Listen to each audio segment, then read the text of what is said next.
नमस्कार, टीव्ही 9 मराठीमध्ये आपलं स्वागत। मी प्रज्ञा आणि बुलेटिनच्या सुरुवातीलाच पाहणार आहोत एक मोठी बातमी। महाविकास आघाडीचं 42 जागांचं वाटप हे निश्चित झालेलं आहे। सूत्रांकडून महत्त्वाची माहिती समोर येते। 6 जागांवरील चर्चा मात्र अंतिम टप्प्यात आहे। 17 मार्च नंतर महाविकास आघाडीचं जागा वाटप जाहीर होणार असं सूत्रांकडून कळतंय। वंचित बाबत सुद्धा महाविकास आघाडीच्या बैठकीत चर्चा झालेली आहे। वंचित सोबत आल्यास किंवा न आल्यास काय करायचं याचीही रणनीती ठरल्याचं सूत्रांकडून कळतंय।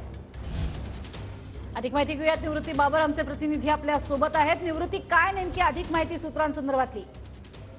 नक्कीच प्रज्ञा, आपण पाहतोय की महाविकास आघाडीची बैठक हॉटेल ट्रायडंट या ठिकाणी 7 वाजता आयोजित करण्यात आली होती। या बैठकीमध्ये जवळपास 42 जागांचं जागा वाटप जे आहे ते पूर्ण झालेलं आहे आणि उर्वरित 6 जागांचं जागा वाटप जे आहे ते अंतिम टप्प्यात आल्याचं पाहायला मिळतं। अशी माहिती जी आहे ती माहिती सूत्रांनी दिलेली आहे।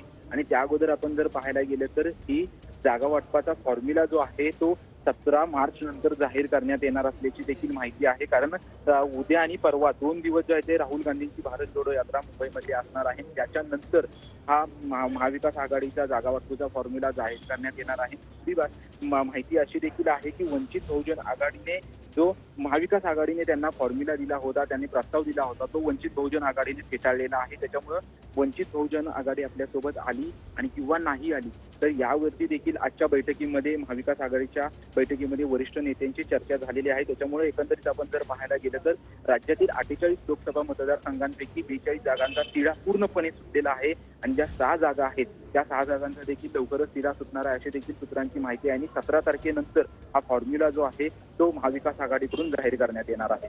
नक्कीच, तुर्तास धन्यवाद निवृत्ती या संपूर्ण सविस्तर माहितीसाठी। 17 मार्च नंतर महत्त्वाचा फॉर्म्युला हा समोर येण्याची महत्त्वाची शक्यता आहे।